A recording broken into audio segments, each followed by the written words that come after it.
Hi friends, welcome to my channel. ఏముంది, సోనియా తన పగను తీర్చుకుందా అనిపించేసింది. నిజానికి కూడా సోనియా నామినేషన్ హైలైట్ అనిపించేసింది మొత్తానికైతే. కాకపోతే ఈసారి బిగ్ బాస్ పాత వాళ్ళపైన కక్ష కట్టేసి వాళ్ళను నామినేషన్ చేసి వాళ్ళలో ఒకరిని పంపించాలని అనుకున్నాడేమో. ఇప్పుడు వచ్చే నామినేషన్ వాళ్ళు ఇప్పటివరకు జరిగింది ఏదైనా, ఏ నామినేషన్ అయినా కానీ ఏ వారంది ఆ వారం వరకే ఉంటుంది. వాళ్ళ మధ్యలో ఏదైనా ప్రాబ్లమ్స్ ఉంటే వాళ్ళు షార్ట్అవుట్ చేసుకుంటారు. వాళ్ళు నామినేషన్ చేస్తే ఇదేదో ఖచ్చితంగా కరెక్ట్గా ఉండేదేమో. కాకపోతే ఏంటంటే సోనియాను పాత వాళ్ళను పిలిచడం వల్ల ఎప్పుడో జరిగిపోయిన విషయాలను ఇప్పుడు బయటికి తీసి ఇప్పుడు నామినేషన్లో పెట్టడం ఎంతవరకు కరెక్టమో నాకైతే కరెక్ట్ కాదనిపించింది. ఎందుకంటే ప్రతి వారం ఒకరి మీద ఉన్న ఒపీనియన్ ఇంకొకరి మీదకి మారిపోతూ ఉంటుంది. ఇప్పుడు ఏంటంటే ప్రేరణ గురించి ఫస్ట్లో ఒకలాగా ఉండేది, తర్వాత విష్ణుప్రియ యొక్క ఇంటెన్షన్ డిఫరెంట్. ఎందుకంటే వాళ్ళ పేరెంట్స్ వచ్చే వరకు అరే మేము ఈయనతో పృథ్వీతోటే ట్రావెల్ అవుతుంది, పృథ్వీ కోసమే ఆడుతుంది అని అనుకున్నాము. కాకపోతే ఏంటంటే తనను ఇష్టపడుతుంది అని చెప్పేసి ఒక క్లారిటీ అయితే వచ్చింది. బట్ పృథ్వీ మీద కోపం కొంచెం నెగిటివిటీ, అంటే సో దాన్ని అలానే ఉంచుకుంటున్నాడా లేకపోతే దాన్ని అలానే సాగదీస్తున్నాడా ఎటువంటి ఇంప్రెషన్ లేకుండా ఉంది.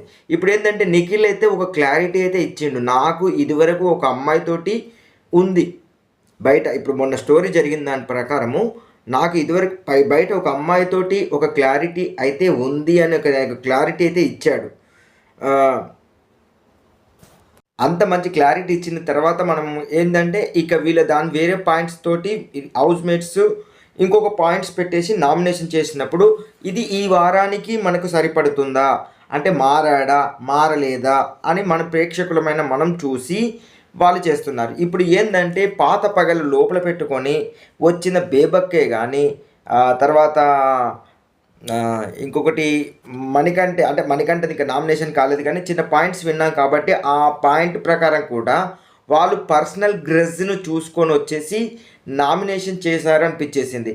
ఏంటంటే ఇప్పుడు మనము ఇప్పుడు హైలైటెడ్ నిఖిల్ది మాత్రమే కానీ ఎవరైతే మన సోనియా నామినేషన్ చేసిన ప్రేరణది ఇప్పుడు నువ్వు వదులుతున్న మాటలను బట్టి మేము హట్ అయిపోయారు హౌస్ మేట్స్ అని చెప్పేసి మాట్లాడింది కదా, అందులో కూడా తన పర్సనల్ గ్రెజ్ మాత్రమే నాకైతే కనిపించేసింది.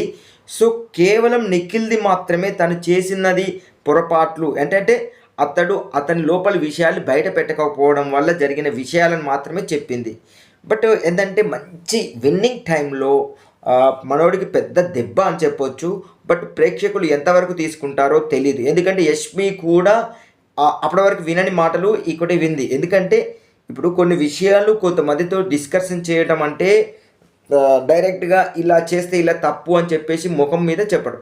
నేను ఫస్ట్లో చెప్పాను 2 నాలుకల ధోరణి ఖచ్చితంగా నిఖిల్కు ఉంది అని ఫస్ట్లో చెప్పాను. బట్ అది కొద్దిగా మారిపోయింది, కానీ అన్ని విషయాలు బయట పెట్టట్లేదు. సో ఇప్పుడు ఏంటంటే ఒకరి దగ్గరికి వచ్చేసి ఒకటి కన్విన్స్ చేసేసి తర్వాత ఇంకొకరి దగ్గరికి వెళ్ళేసి ఇంకొకటి చెప్పడం అనేది నిఖిల్ ఖచ్చితంగా మార్చేసుకున్నాడు. సో అప్పుడు 2 నాలుకల ధోరణి ఉన్న నిఖిల్ ఇప్పుడు మాత్రం ఏంటంటే సో అందరితోటి కరెక్ట్గానే ఉంటున్నాడు. గెలిచే టాప్ 5లో ఉండవలసిన క్యాండిడేట్ను ఇప్పుడు ఖచ్చితంగా బ్యాట్ చేయడానికి మాత్రమే సోనియా చూస్తుందా. ఎందుకంటే నువ్వు గెలవడం నాకు ఇష్టం అని చెప్తున్నాను సోనియా. అతని గురించి ఇన్ని విధాలుగా ఇన్ని మైనస్ పాయింట్స్ చెప్పేసి ఇప్పుడు యష్మికును ఈయనకు మధ్యలో ఇద్దరి మధ్యలో గొడవ పెట్టడానికి మాత్రం వచ్చినట్టే అనిపించేసింది. ప్రేరణకు అర్థమైపోయింది, ఓహో చూసిన వాళ్ళు మొత్తం 24 అవర్స్ చూసేసి వచ్చేది ఉంటే బాగుండేది. బట్ 24 అవర్స్ చూడలేదు అని నాకు అనిపించేసింది. నిజంగా కూడా ఏదో అక్కడక్కడ పాయింట్లు హైలైటెడ్ చూసేసి వచ్చి నామినేషన్ చేసినట్లే ఉంది. కానీ కాకపోతే ప్రేరణ విషయంలో మాత్రం ఇప్పుడు ఏంటంటే తర్వాత మన దీంట్లోకి డైరెక్ట్గా వచ్చేసేద్దాం. మళ్ళీ దాని పాయింట్ల గురించి మాట్లాడితే ఇప్పుడు ఫస్ట్ ప్రేరణ నామినేషన్ చేస్తున్నప్పుడు సోనియా ఏమి అందంటే నువ్వు ఆడుతున్న విధానం కరెక్ట్గానే ఉంది, కానీ నువ్వు మాటలు జారుతున్నావు, నీ నోటిని అదుపులో పెట్టుకోవాలి అని చెప్పేసి చెప్పడం. ఇక నెక్స్ట్ పనిష్మెంట్ గురించి మాట్లాడుతూ ఇప్పుడు పనిష్మెంట్ అనేది ఈ క్యాప్టెన్ ఇష్టం, ఏ పనిష్మెంట్ అని ఇవ్వచ్చు. అది వాళ్ళ పర్సనల్ థాట్స్ మీద ఆధారపడి ఉంటుంది. ఇప్పుడు ఏంటంటే ఇప్పుడు ఒకరికి కామెడీగా ఇచ్చిన, ఒకరికేమో కామెడీగా ఇచ్చావు, ఇంకొకరికేమో టఫ్గా ఇచ్చావు అని చెప్పేసి ఆయన టార్గెట్ చేస్తున్నట్టు. ఇప్పుడు ఏంటంటే సోనియాకు ఇప్పుడు ఎవరిని వచ్చిన పర్సన్స్ నాకు అనిపించేది ఏంటంటే హైలైట్ చేయాలి అనుకుంటున్న పర్సన్ ఎవరంటే గౌతమ్ను హైలైట్ చేసిండు. గౌతమ్కు ప్లస్ పాయింట్స్ ఇచ్చేశారు అనిపించేసింది ఆ పాయింట్స్ చెప్పేటప్పుడు. ఎందుకంటే గౌతమ్కు నువ్వెందుకు ఇటువంటి 6 ఇచ్చావు అంటే ఇచ్చిన ప్రియారిటీని బట్టి. ఇప్పుడు ఏంటంటే నబీల్ చేసింది చిన్న తప్పు, ఏంటంటే తినకూడదు అంటే తిన్నాడు కాబట్టి పనిష్మెంట్ చేయాలి. సో పనిష్మెంట్ చేసింది, అది కొంచెం కామెడీగా చేసింది అనుకోరాదు. కానీ మన గౌతమ్కి ఇచ్చిన పనిష్మెంట్ మాత్రం కొంచెం సివిరియస్గానే చేసింది. సో సివిరియస్గా చేసింది, కానీ తనకు కలిపి ఇంకొక పర్సన్ తీసుకోమని చెప్పేసి చెప్పింది. నీ ఇష్టం ఉన్న వాళ్ళని తీసుకొని పోయి చేసుకోపో అని చెప్పేసి కూడా ఒకసారి చెప్పింది. బట్ అది తను వినలేదు కాబట్టి తనకు ఏంటంటే తను కొంచెం హైలైటెడ్ చేయడం జరిగింది. కానీ ఇది మెయిన్ స్ట్రీమ్లో రాలేదు, 24 దాంట్లో వచ్చింది. కాబట్టి ఆ 24 అవర్స్ దాంట్లో వచ్చినప్పుడు నాకైతే క్లారిటీ వచ్చింది. ఓకే, నువ్వు వెళ్ళేటప్పుడు నువ్వేందంటే ఇంకొకరిని ఎవరైనా తీసుకొని పోయి నువ్వు ఆ పని చెయ్యి అని చెప్పేసింది. కానీ ఇక్కడ అది కరెక్ట్ కాదు అనిపించేసింది. సోనియా మాత్రం ఏంటంటే ఖచ్చితంగా తన మీద గ్రెస్ పెట్టుకొని ఫస్ట్ నామినేషన్ చేసింది. అయితే తమ్ముడు అని చెప్పేసి మాట్లాడటంతో తమ్ముడు అక్క అని చెప్పేసి, అంటే అక్క తమ్ముడు అని వాళ్ళ మధ్యలో రిలేషన్ ఉంది కదా, ఆ ఉద్దేశంతో నిఖిల్ మా గురించి మాట్లాడినప్పుడు నువ్వెవరు నాకు చెప్పడానికి అని చెప్పింది. మరి తనెందుకు మరి ఇప్పుడు తమ్ముడు అని, కొడుకు అని, పెద్దోడు అని, నీ వయసు ఎంత, నువ్వెంత నాకు అనిపించింది. నాకు నిజంగా కూడా సోనియా గురించి అప్పుడు ఏదైతే ఇంప్రెషన్ ఉందో ఇప్పుడు కూడా అంటుంది. ఎందుకంటే జనాలు నచ్చక తనను బయటికి పంపించేశారు. నచ్చక బయటికి పంపించినప్పుడు వాళ్ళ అభిప్రాయం ప్రకారం మేమెందుకు వాళ్ళెందుకు నామినేషన్ చేయాలి అని నాకైతే పర్సనల్ ఒపీనియన్గా ఈ నామినేషన్ మాత్రం కరెక్ట్ కాదు అనిపించేసింది. ఇప్పుడు ఏంటంటే యష్మితోటి జరిగిన కాన్వర్సేషన్ చూసినట్లయితే ఎప్పుడు కూడా యష్మి కావాలని వెంటపడ్డది అని చెప్పేసి, అంటే కొన్ని విషయాలు ఏంటంటే తనని డిస్టర్బ్ చేయకుండా నా ఆట నేను ఆడుతున్నాను. తను కూడా డైరెక్ట్ చెప్పలేదు కదా, నువ్వంటే నాకు ఇష్టం అని చెప్పేసి తను చెప్పలేదు. నాకు చాలా ఆప్షన్స్ ఉన్నాయని కూడా చెప్పింది కదా తను. మరి చాలా ఆప్షన్స్ ఉన్నాయని చెప్పినప్పుడు నువ్వు ఆప్షన్లో చూసుకో అని చెప్పి కూడా నిఖిల్ చెప్పాడు. అప్పుడు ఏమంటే నన్ను కాకుండా వేరే వాళ్ళని చూసుకొని ఇండైరెక్ట్గా చెప్పాడు. ఇక్కడ కూడా డైరెక్ట్గా చెప్పకుండా ఇండైరెక్ట్గా వీళ్ళకి చెప్పారు. వాళ్ళకి ఏంటంటే ఆ డ్రీమ్, ఏదో ఒక డ్రీమ్ వచ్చింది, ఆ డ్రీమ్లో ఇలా జరిగిందని ఏదో చెప్పింది. ఆ డ్రీమ్ వచ్చిన విషయం చెప్పినప్పుడు ఏంటంటే కానీ తనకి ఏదో ఫీలింగ్స్ ఉన్నాయని, కానీ నాకైతే ఎటువంటి ఫీలింగ్స్ లేవు అని చెప్పేసి ఇక్కడ చెప్పేశాడు. సో ఆ ఫీలింగ్స్ లేవు అని చెప్పేసి ఆమె అడిగిన డౌట్కి ఈయన ఆన్సర్ ఇచ్చాడు. కానీ బ్యాక్ పిచ్చింగ్ ఎందుకంటే చేశాడో నాకైతే అర్థం కాదు. అంటే తన గురించి తను బ్యాక్ చెప్పుకున్నాడు. సో తనకు డైరెక్ట్గా చెప్పడం ఇష్టం లేకుండా, ఎందుకంటే మళ్ళీ తనేం ఫీల్ అయిపోతుందో అని చెప్పేసి ఈయన ప్రాబ్లం. సో ఈ విధంగా జరిగింది. కానీ ఇక్కడ ఏంటంటే కావాలని నిజంగా కూడా ఇది డిస్రెస్పెక్టబుల్ కాదు. అంటే గౌతమ్ నువ్వు అక్క అంటే అక్కనే అని చెప్పేసి యష్మిని కాపాడుతున్నావు అన్నట్టుగా ఫస్ట్ షుగర్ కోట్ చేసింది.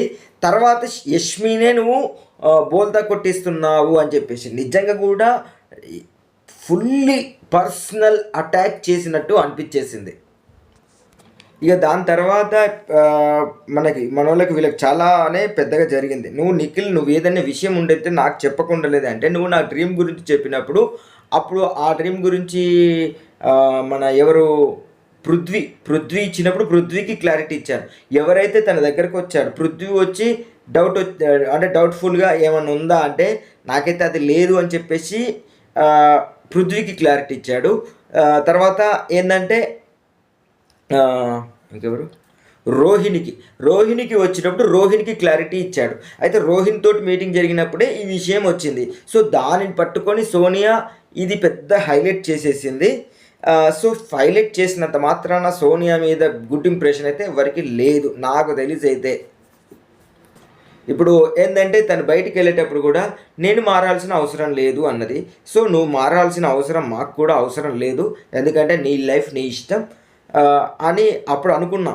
సో ఇప్పుడు కూడా అదే అంటున్నామా. నాకైతే ఈమె చేసిన నామినేషన్స్ అయితే కరెక్ట్ కాదు అనిపించేసింది. తర్వాత వాళ్ళకైతే ఏంటంటే ఇప్పుడు మిగతా హౌస్ మేట్స్ కూడా ఏమనుకుంటున్నారంటే అతడు అతని విషయాన్ని దాచిపెట్టేసి పెద్ద ప్రాబ్లం చేసుకున్నాడు అని చెప్పేసి మాట్లాడుతున్నారు. ఇది మాత్రం కరెక్ట్. ఏంటంటే క్లారిటీ అనేది ఎప్పుడో ఇచ్చేది ఉంటే బాగుండేది, బట్ క్లారిటీ ఇవ్వకుండా దాన్ని అట్టే పెట్టుకోవడం వల్ల ఇది ప్రాబ్లం. ఇది రేపు పృథ్వీకి కూడా ప్రాబ్లం అవుతుందని నాకు అనిపిస్తుంది. మరి మీరేమనిపిస్తుందో కింద కింద కామెంట్ చేయండి. తర్వాత బేబక్ వచ్చేసి పృథ్వీని ఫిజికల్గా టాస్క్ గురించి మాత్రమే ఆడావు, కాకపోతే ఏంటంటే ఇక్కడ నన్ను గాడిద అని మాట్లా చేసావు. బట్ తర్వాత నేనేందంటే ఇప్పుడు నేను అంటే నన్ను ఎందుకు నామినేషన్ చేసావు అని చెప్పేసి మాట్లాడుతున్నావా, ఏడ్చి చేస్తున్నావు అంటే నేను ఏడవట్లేదు అని చెప్పేసి మాట్లాడి తర్వాత మొత్తానికైతే తను నామినేషన్ చేసేసింది. తర్వాత నిఖిల్, నేను గేమ్ ఆడేటప్పుడు ఏంటంటే నిన్ను చూసి నేను కొన్ని నేర్చుకోవాలి అనుకున్నాను. సో నిన్ను నేర్చుకోవాలి అనుకున్నప్పుడు ఏంటంటే నేనేం చేద్దాం అనుకున్నానంటే నువ్వు కొంచెం స్ట్రిక్ట్గా ఉండాలి అని చెప్పినప్పుడు, నువ్వు కొంతమందికి కొన్ని ఇచ్చినప్పుడు నేను స్ట్రిక్ట్గా ఉండాలన్నప్పుడు వేరే వాళ్ళని నువ్వు వంటకు రానివ్వలేదు. ఫస్ట్ వీక్ నన్ను సోనియా నామినేషన్ చేసింది దేనికోసం అంటే ఇదే విషయం. అంటే ఇప్పుడు సోనియా కుక్కరు సరిగా పనిచేయలేదని చెప్పేసి మాట్లాడింది. నిజంగా కూడా సోనియా ఫస్ట్ నుంచి తను కరెక్ట్ పర్సన్ కాదు అని చెప్పేసి నాకు అనిపించింది. అంటే బిగ్ బాస్కు సరైన పర్సన్ కాదు. తన తన ఈ బయట విషయంలో నాకు అవసరం లేని విషయం, ఎందుకంటే బిగ్ బాస్కు సరిపడే విషయం కాదు, ఎందుకంటే తనకు ఆ విధంగా మనం చూసేసాం కాబట్టి. కానీ ఇప్పుడు ఏమవుతుందంటే ఇప్పుడు ఇక్కడ ఏమవుతుందంటే నేను నిన్ను అక్కడ నన్ను ఆ విధంగా ఆమె నామినేషన్ చేసినప్పుడు నాకు సపోర్ట్ చేయలేదు. నువ్వు ఏంటంటే నువ్వు వద్దు అన్నావు అని చెప్పేసి మిగతా వాళ్ళని ఒంటియకపోతే మళ్ళీ అది నామినేషన్లోకి వచ్చేసి మళ్ళీ నేను బయటికి పోవాల్సి వచ్చింది అని చెప్పేసి తను చెప్పేసింది. తర్వాత శేఖర్ వచ్చేసి ఇప్పుడు మీరిద్దరు నాకు ఇష్టం, ఎవరు యష్మి అండ్ ప్రేరణ, బట్ మీరు ఏం చేస్తున్నారంటే గ్రూపిజం ఆడుతున్నారు అని చెప్పేసి అది మాత్రమే హైలైట్ అనిపించేసింది. గ్రూపిజంగా ఆడుతున్నానంటే మేము గ్రూపిజంగా ఆడట్లేదు అంటే నిఖిల్ కంటే నీ దగ్గర స్ట్రాంగ్ పాయింట్ ఇప్పుడు ఏంటంటే మీ ఇద్దరిని తను ఇబ్బంది పెట్టినప్పుడు తనను పక్కకు జరుపుతున్నప్పుడు నీ నోటి నుంచి వచ్చిన పాయింట్ ద్వారా తను అగ్రెసివ్ అయ్యాడు అని చెప్పేసి ఇక్కడ ఇప్పుడు గౌతమ్ది ఎంతైతే తప్పు ఉందో అంతే తప్పు నిఖిల్ది కూడా ఉంది కదా. మరి నిఖిల్ నీ గ్రూప్ వాళ్ళని నువ్వు ఎందుకు నామినేషన్ చేసావు అంటే అక్కడ నాకు అనిపించింది ఏంటంటే నిఖిల్ది మాత్రం నాకేంటంటే నా పొరపాటు వల్ల జరిగిన పొరపాటుకు అక్కడ నామినేషన్ చేశాను అని చెప్పింది తను. బట్ ఏంటంటే ఇక్కడ ఏంటంటే గ్రూప్ అయితే ఖచ్చితంగా ఉంది. ఆ గ్రూప్లో ఎవరెవరు ఉన్నారో మనకు తెలుసు. పృథ్వీ ఉన్నాడు, ప్రేరణ ఉంది, తర్వాత ఇంకెవరున్నారు, యష్మి ఉంది, నిఖిల్ ఉన్నారు. ఈ నలుగురు కలిపేసి ఎక్కువసేపు చేస్తుంటారు. విష్ణుప్రియ కేవలం పృథ్వీతోనే ఉంటుంది. సో పృథ్వీ దాంట్లో మాత్రమే హైలైట్ అవుతుంది, మిగతా వాళ్ళతో మాత్రం మింగిల్ కావట్లేదు. ముఖ్యంగా యష్మితోటి మరియు ప్రేరణతోటి. ఇక ప్రేరణకును విష్ణువుకు అసలుకే పడదు, కచ్చగడ్డేస్తే బగ్గుమంటది. కాకపోతే ఈసారి ఖచ్చితంగా ఏంటంటే నబిల్ ఉన్నాడు నామినేషన్లో మనకు వచ్చిన లిస్ట్ ప్రకారం అయితే నబిల్ ఉన్నాడు, ఇంకా యష్మి ఉంది, నిఖిల్ ఉన్నాడు, పృథ్వీ ఉన్నాడు. అంటే మొత్తానికైతే చాలా స్ట్రాంగ్ పర్సన్, టాప్ 5కి ఎలిజిబుల్ ఉన్న పర్సన్స్ మాత్రమే ఈసారి నామినేషన్లో ఉన్నారు. బట్ ఇక్కడ ఏమవుతుంది అంటే నిఖిల్ను ఈసారి బయటికి పంపిస్తారా అని చెప్పేసి, ఎందుకంటే బయట కూడా తను ఎవరైతే నా లవర్ అని చెప్పారో అతని గురించి బ్యాడ్గా బయట వస్తున్న వార్తలు ఏంటంటే తను నమ్మొద్దు అని చెప్పేసి ఏదో కొన్ని వార్తలు అయితే వస్తుంది. బట్ అది నా క్లారిటీ అయితే లేదు. బట్ నేను ఇక్కడ చూసేది ఏంటంటే ఇక్కడ పరంగా ఈ గేమ్ పరంగా మాత్రమే నేను చూస్తాను. బిగ్ బాస్ అంటే బిగ్ బాసే, కానీ బయట ఏం జరిగినా తను ఎట్లా ఉన్నా మనకు అవసరం లేని విషయం. సో ఏమైనా క్రైమ్స్ చేస్తే మాత్రం మనం ఖచ్చితంగా దానికి అపోజ్ చేసేయాల్సిందే, తనను బయటికి పంపించాల్సిందే. బట్ అది పెద్ద క్రైమ్ కాదు. తను ఏంటంటే ఏదైనా కానీ ముక్కుసూటిగా మాట్లాడకపోవడం, అంటే ముక్కుసూటిగా అంటే ముఖం ముందట చెప్పకపోవడం. అది తనకి ఇప్పుడు ఇలా యష్మితోని కూడా అదే అన్నాడు. నేను ఏంటంటే నేను డైరెక్ట్ నీ మొహం మీద చెప్పలేకపోయాను అని చెప్పేసి. అంటే నేను కావాలని నీ మీద గ్రడ్జ్ పెట్టుకొని నీ మీద కావాలని నీ మీద పడుతున్నట్టు పోర్ట్రేట్ అవుతుంది అంటే అంత పెద్దగా పోర్ట్రేట్ అయితే నాకు అనిపించలేదు. సో 2-3 సార్లు తనతో చేస్తుంటే మనం నిన్న కూడా అనుకున్నాం యష్మి గుండె పగిలిపోయింది, తనలో ఉన్న అది క్లారిటీ అయితే ఇచ్చేసిండు, నువ్వు కాదు నా ప్రియారిటీ అని చెప్పేసి. నాకు నిన్ననే ఇచ్చేసాడని కూడా చెప్పేయచ్చు. కానీ అక్కడ యష్మి ఏంటంటే తన పరంగా మాత్రమే ఆలోచించింది. సో యష్మికి కూడా ఇది పెద్ద ప్రాబ్లమే అవుతుంది. ప్రేరణకు ఏంటంటే గ్రూపిజం అనే టాపిక్ తప్ప మిగతా ఏ టాపిక్ హైలైట్ కాలేదు. బట్ నిఖిల్కు పెద్ద మెత్తున ఓటు పర్సంటేజ్ ఉంది కాబట్టి ఇది పృథ్వీకి కూడా ప్రాబ్లం కావచ్చు. సో ఇప్పుడు ఉన్న 4 కంటెస్టెంట్స్కు ఇది చాలా పెద్ద క్రిటికల్ పొజిషన్. ఇక ఒకవేళ పొరపాటున గనక విష్ణుప్రియ నామినేషన్లోకి వచ్చిందా, సో విష్ణుప్రియ బయటికి వెళ్ళిపోద్ది.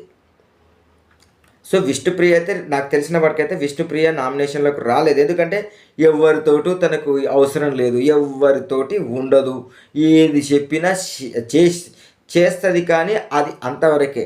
బట్ ఏంటంటే ఫస్ట్ జరిగిన గొడవ మాత్రం విష్ణుప్రియకు సోనియా కానీ ఈరోజు కనుక సోనియా కనుక నిఖిల్ని కాకుండా విష్ణుప్రియకు నామినేషన్ చేసేది ఉంటే మాత్రం అది ఇక ఖచ్చితంగా విష్ణుప్రియకి దెబ్బ పడేది ఉండే.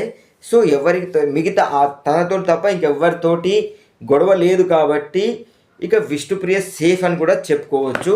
ఇక పృథ్వీకి మాత్రం అటో ఇటో కొంచెం ప్రాబ్లం ఉండొచ్చు. ఎందుకంటే నిఖిల్ ఫ్యాన్సే ఎక్కువ శాతం పృథ్వీకి ఓట్లు వేస్తున్నారు. ఎందుకంటే తన గేమ్ ఓన్లీ ఫిజికల్ గేమ్స్ తప్ప మిగతా కమ్యూనికేషన్ ఎక్కువ లేదు కాబట్టి.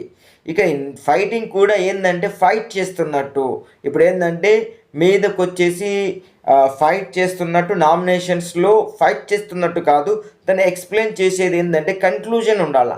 బట్ కన్క్లూజన్ కాకుండా రివర్స్ అటాక్ లాగా ఉంటుంది. సో రివర్స్ అటాక్ లాగా ఉండటం ఎంతవరకు కరెక్టో నాకైతే తెలీదు.